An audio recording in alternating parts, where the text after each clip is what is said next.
Hi friends, இன்னைக்கு lunch பாக்ஸ்க்கு வந்து நான் என்ன சமைச்சிருக்கேன்னு சொல்லி பார்க்கலாம். சாப்பாடு வந்து வச்சுட்டேங்க, அரிசி போட்டுட்டே வெந்துட்டுருக்கு. இங்கே பார்த்தீங்கன்னா பாசிப்பருப்பு வந்து வேக வச்சு வச்சுருக்கேன் பையனுக்காக.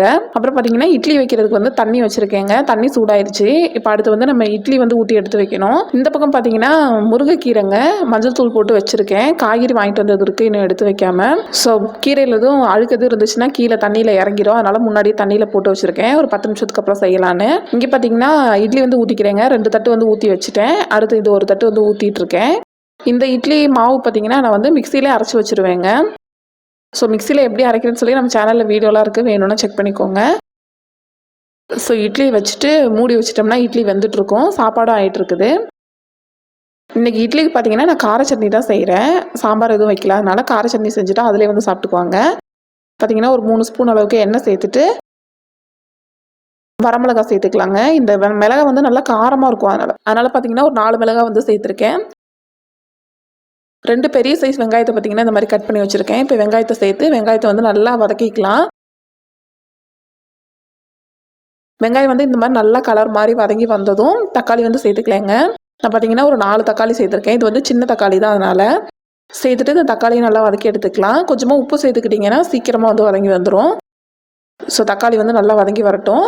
அதுக்குள்ளே பார்த்தீங்கன்னா இங்கே இட்லி வந்து வெந்துருச்சு. 10 நிமிஷத்துலேயே பார்த்தீங்கன்னா இட்லி நல்லா வெந்துருச்சு. இந்த மாதிரி ஒரு குச்சி வச்சு இது பண்ணி பார்த்தோம்னா ஒட்டாமல் வந்துச்சுன்னா இட்லி நல்லா வெந்துருச்சுன்னு அர்த்தம். நீங்கள் வந்து எண்ணெய் தேய்ச்சி ஊற்றுறதுனால ஊற்றிக்கலாம். நான் பார்த்தீங்கன்னா துணியில் தான் போட்டு எடுப்பேன். எனக்கு அதுதான் பிடிக்கும். ஒரு சில டைம் பார்த்தீங்கன்னா பாத்திரத்தில் ஒட்டிக்கும். அதனால் நான் வந்து துணி போட்டு தான் வைப்பேன். இட்லி பார்த்தீங்கன்னா நல்லா சாஃப்டாக இருக்குதுங்க. ஸோ வந்து இட்லி எல்லாத்தையுமே 3 தட்டு இட்லியும் வந்து நான் எடுத்து வச்சுட்டேன். இது வந்து 6 பிளேட் இருக்கும். 6 குழி இருக்கிற 3 அடுக்கு இட்லி பாத்திரம் தான் என்னது. ஸோ இட்லி மூடி வச்சுட்டு இங்கே பார்த்தீங்கன்னா சட்னிக்கு வந்து பார்த்தீங்கன்னா எல்லாமே ரெடி ஆயிடுச்சு. ஸோ அடுப்பு ஆஃப் பண்ணிவிட்டு இதை நல்லா ஆற விட்டுட்டு அரைச்சி எடுத்துடலாம். நான் வந்து இந்த மாதிரி தேங்காய் எண்ணெயில் வந்து தாளித்து இது பண்ணும்போது பார்த்தீங்கன்னா தாளித்து ஊற்ற மாட்டேன் இந்த சட்னிக்கு. அரைச்சிட்டு அப்படியே சாப்பிடுவேன். இது வந்து ஒரு வேறு லெவல் டேஸ்ட்டில் இருக்கும். இங்கே பார்த்தீங்கன்னா சாப்பாடு வந்து இன்னொரு 5 நிமிஷத்தில் ஆயிரும். சட்னி வந்து ஆறிட்டு இருக்க அந்த கேப்பில் பார்த்தீங்கன்னா கீரை செஞ்சிடலாம் அப்படின்ட்டு எண்ணெய் ஊற்றி கடுகு சீரகம் போட்டிருக்கேன். இப்போ வரமிளகாய் வந்து ஒரு 4 வரமிளகாய் இந்த மாதிரி கட் பண்ணி போட்டுக்கிறேன். கட் பண்ணி போட்டுட்டு அடுத்து வந்து நம்ம வெங்காயம் வந்து சேர்த்துக்கலாங்க. ஒரு தடவை இந்த மாதிரி மிக்ஸ் பண்ணி விட்டுட்டு வெங்காயம் சேர்த்துக்கலாம். ஒரு மீடியம் சைஸ் வெங்காயம் வந்து சேர்த்துருக்கேன். வெங்காயத்தை வந்து நல்லா வதக்கி விட்டுக்கலாம். வெங்காயம் வதங்கின பின்னாடி பார்த்தீங்கன்னா நான் கீரை வந்து சேர்த்துக்கிறேங்க. நான் பார்த்தீங்கன்னா ஒரு கட்டு கீரை தான் சேர்த்துருக்கேன். இன்னொரு கட்டு கீரை இருக்குது, அது வந்து சாம்பார் வச்சுக்கலான்னு வச்சுருக்கேன். இப்போ இதை வந்து நல்லா வதக்கி விட்டுக்கலாம் கீரை சேர்த்துட்டு.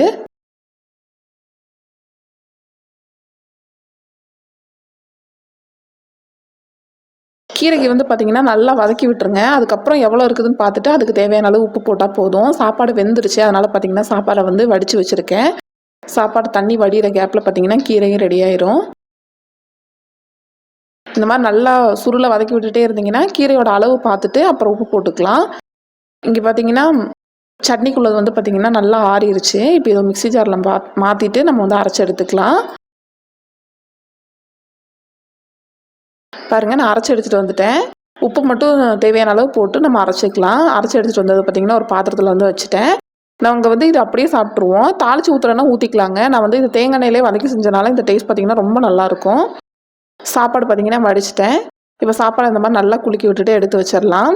கீரையும் பார்த்திங்கன்னா ரெடி ஆயிடுச்சு. அதுக்கப்புறம் பார்த்திங்கன்னா தேங்காய் வந்து எடுத்து வச்சுருக்கேங்க. இப்போ இந்த தேங்காயை வந்து சேர்த்துட்டு ஒரு 2 நிமிஷம் நல்லா அந்த எண்ணெயிலே நல்லா மிக்ஸ் பண்ணி விட்டுட்டு கீரையை வந்து ஆஃப் பண்ணிடலாம். கீரையே ஆயிடுச்சுங்க. சாப்பாடு ஆயிடுச்சு. இன்னும் குழம்பு மட்டும் தான் வைக்கணும். அதுக்குள்ளே பார்த்தீங்கன்னா காலையில் சாப்பிட்றதுக்கு வந்து இட்லி எடுத்து கொடுத்துடலாம் அப்படின்னு சொல்லிட்டு தட்டில் வந்து இட்லி வச்சிட்ருக்கேன். ஸோ ஹஸ்பண்டுக்கு வந்து இட்லி வச்சுட்டு சட்னி வச்சு கொடுத்துட்டு அவங்க சாப்பிட்டுட்டு இருப்பாங்க. அதுக்குள்ளே வந்து நான் குழம்பு வச்சுருவேன். அவங்க கிளம்புறதுக்குள்ளே குழம்பு ஆயிரும். அப்போ வந்து லஞ்ச் பாக்ஸ் கொடுத்து விட்டதுக்கு சரியாக இருக்கும். கீரை ஆயிடுச்சுங்கிறனால கீரை வந்து கொஞ்சம் வச்சு கொடுத்தேன். ஸோ இது வந்து அவங்களுக்கு சாப்பாடு வந்து அவங்களுக்கு சாப்பிட கொடுத்துட்டு அடுத்த பையன் வந்து எந்திரிச்சிட்டான். அவனுக்கு வந்து இந்த சாம்பாரை தாளிச்சிடலாம் அப்படின்னு பாசிப்பருப்பு வந்து வேக வச்சு வச்சுருந்தேன். அதை நல்லா இந்த மாதிரி மசிச்சு விட்டுட்டு வேற ஒரு பாத்திரத்தில் ஊற்றிக்கலாம். இது வந்து பிளாஸ்டிக் கண்டெய்னர் கிடையாது, இது வந்து சிலிக்கான் கண்டெய்னர், அதனால் அதில் ஊற்றி வச்சுருக்கேன். அடுத்து வந்து இந்த குக்கர்லேயே பார்த்தீங்கன்னா தாளிச்சிக்கலான்ட்டு 1 டேபிள் ஸ்பூன் அளவுக்கு தேங்காய் எண்ணெய் சேர்த்துருக்கேங்க.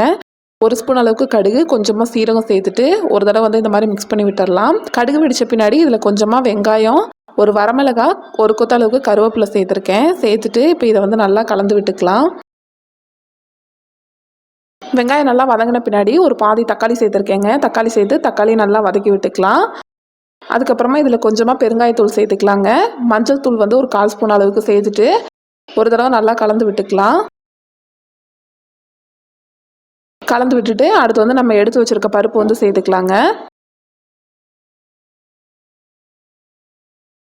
சேர்த்துட்டு இந்த மாதிரி நல்லா கலந்து விட்டுக்கலாம். கொஞ்சமாக தண்ணி சேர்த்துட்டு கொதிக்க விடுங்க. அப்போ வந்து பச்சை வாசமெல்லாம் போகிறது கரெக்டாக இருக்கும். பாருங்கள், பருப்பு வந்து சூப்பராக தயாராகிருச்சு. இப்போ நான் வந்து பையனுக்கு சாப்பாடு ஊட்டுறதுக்காக பார்த்தீங்கன்னா 2 இட்லி வச்சுருக்கேன். இப்போ இந்த பருப்பு வச்சுட்டு அவனுக்கு வந்து சாப்பாடு ஊட்டிட்டு வந்துட்டு அதுக்கப்புறமா குழம்பு வைக்க போகிறேன். பாருங்கள், இதுதான் வந்து இன்றைக்கி அவருக்கு சாப்பாடு. குடிச்சிட்டு வந்துட்டு குழம்பு வைக்கிறதுக்கு அடுப்பில் பார்த்தீங்கன்னா ஒரு கடாயில் வந்து ஒரு 3 டேபிள் ஸ்பூன் அளவுக்கு எண்ணெய் வந்து சேர்த்துக்கிறேங்க. அடுத்து இதில் 1 ஸ்பூன் சோம்பு சேர்த்துக்கலாம். 1/2 ஸ்பூன் அளவுக்கு சீரகம் சேர்த்துக்கலாம். 2 மீடியம் சைஸ் வெங்காயத்தை பார்த்தீங்கன்னா அந்த மாதிரி அரைச்சி எடுத்து வச்சுருக்கேன். இப்போ இதையும் சேர்த்துக்கலாம். சேர்த்துட்டு இந்த எண்ணெயிலே பார்த்தீங்கன்னா வெங்காயத்தை நல்லா வதக்கி எடுத்துக்கலாங்க. வெங்காயம் வந்து பச்சை வாசம் போகிற அளவுக்கு நல்லா வதங்கி வரட்டும். வெங்காயம் இந்த மாதிரி நல்லா வதங்கின பின்னாடி 1 ஸ்பூன் அளவுக்கு இஞ்சி பூண்டு பேஸ்ட் சேர்த்துக்கலாங்க. சேர்த்துட்டு நல்லா வதக்கி விட்டுக்கலாம்.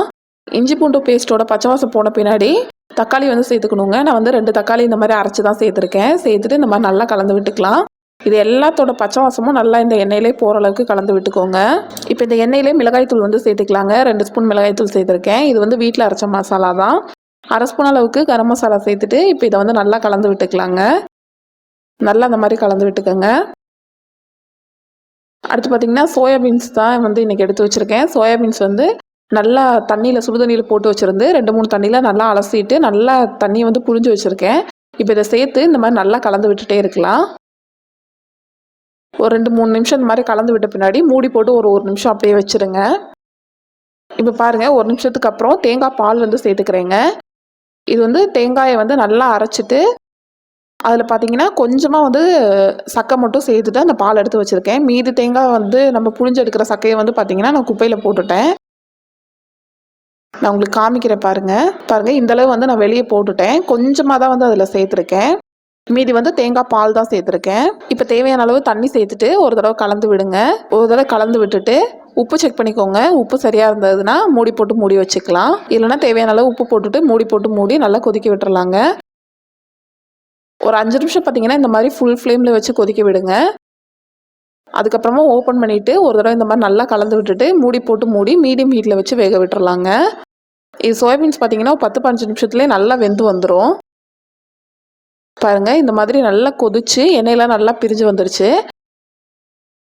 இப்போ இந்த டைமில் வந்து கருவேப்பிலையும் கொத்தமல்லியும் பார்த்தீங்கன்னா கொஞ்சம் கொஞ்சம் நான் வந்து இந்த மாதிரி பிச்சு சேர்த்துக்கிறேன்.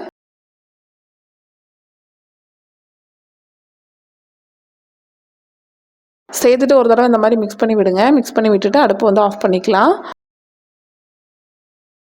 அவ்வளோதான். இப்போ வந்து நான் லஞ்ச் பாக்ஸ் வந்து பேக் பண்ணிக்க போகிறேன். சாப்பாடு வந்து ஒரு பாக்ஸில் வச்சுக்கிறேன். அடுத்து பார்த்தீங்கன்னா நான் செஞ்சு வச்ச குழம்பு வந்து ஒரு பாக்ஸில் வச்சுக்கலாம். நான் வந்து திக்காக வச்சுருக்கேன். இது வந்து பார்த்தீங்கன்னா சாப்பாட்டில் போட்டு சாப்பிட்றதுக்கு நல்லாயிருக்கும். அதனால தான் நீங்கள் இன்னும் கொஞ்சம் தண்ணியாக வைக்கிறதுனா கூட அப்படி வச்சுக்கலாம். இன்னும் கொஞ்சம் குழம்பு வந்து நல்லா லூஸாக இருக்கிற மாதிரி வைக்கிறதுனா அப்படியே கூட நீங்கள் அந்த டைமில் அடுப்பு ஆஃப் பண்ணிங்கன்னா கரெக்டாக இருக்கும். அடுத்து வந்து பொரியலையும் பார்த்தீங்கன்னா ஒரு பாக்ஸில் வச்சுக்கிறேன். முருங்கைக்கீரை பொரியலையும். ஸோ இன்றைக்கி பார்த்தீங்கன்னா எங்கள் வீட்டில் லஞ்ச் இது தாங்க. இதே மாதிரி இன்னொரு வீடியோவில் பார்க்கலாம். Bye friends.